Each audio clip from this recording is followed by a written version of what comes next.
हाणे जी छा अपडेट आहे? तुंहिंजो मिशन किथे पहुतो?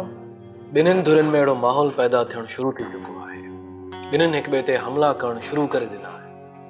हे ॾिस, कुझु देरि पहिरियों जी रिपोर्ट आहे त दाइम जे मथां हमलो थियो आहे, जंहिंमें हुनजी सेक्रेटरी कम गर्लफ्रेंड ज़ख़्मी थी आहे। इहा त सुठी ॻाल्हि आहे। सोराब अली ख़ान जे IT हेड खे गुम करायो, उहो असांजे हथ अची चुको, जेको अॻिते हली असांजे लाइ काफ़ी कारआमद साबित थींदो। गुड।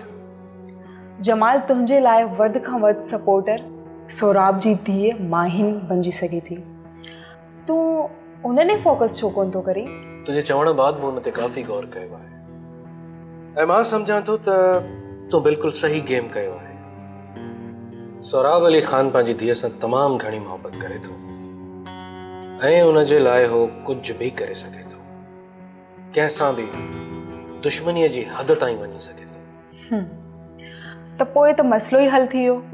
तूं माहिन खे पंहिंजो मोहरो बणाए ऐं उन जे कुल्हे ते बंदूक रखी सोराब अलीअ खे निशानो ठाहे। पर अञा हिकु ॿियो ट्रैक बि आहे। उहो वरी कहिड़ो? सोराब अली ख़ान जो वॾो भाउ कुर्बान अली ख़ान हिकु वॾो ज़मींदार आहे। छा उहो बि क्रिमिनल रिकॉर्ड रखे पियो? न, हुनजो हिन वक़्त ताईं को बि अहिड़ो रिकॉर्ड नाहे मिलियो, पर माज़ी जो रिकॉर्ड संदसि जे लाइ सवालिया ज़रूर आहे। तुंहिंजे लाइ इहो सपोर्टर कीअं रहंदो? हू भलो ज़मींदार आहे, रियल एस्टेट जो हिकु सुठो बिज़नेसमैन आहे, पर ॿई भाइर हिक ॿिए जे ख़िलाफ़ आहे। सोराब अली ख़ान खे जेकॾहिं रोकजे त इहो असां सुठे नमूने सां करे सघूं था। मां नथी सम्झां त तोखे हरू भरू उन ऑप्शन ते वञणु घुर्जे। तुंहिंजे लाइ माहिन वारो ऑप्शन ई बहितर आहे। ओके, इहो ई बहितर आहे। मां उन ते ई वर्किंग कयां।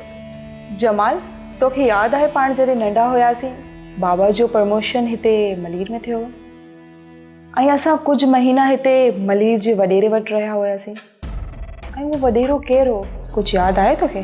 मूंखे यादि नाहे, पर मूंखे एतिरो ज़रूरु यादि आहे त असां हिकु सुठे घर में ज़रूरु रहिया हुयासीं।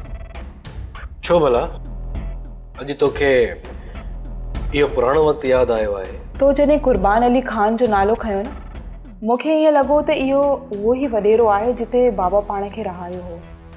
ईअं महसूस थो थिए शायदि ईअं हुजे।